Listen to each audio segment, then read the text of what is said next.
Welcome back to another 60 Seconds with Jack, and welcome to CP Steve Miller's Lego truck.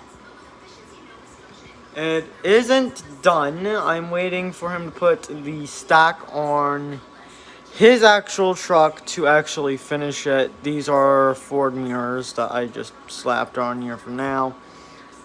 This is gonna be different because his light bar is different. Front grill. I'm gonna put a front bumper on this truck at some point. I took the hood off to show you guys the common rail that is in this truck.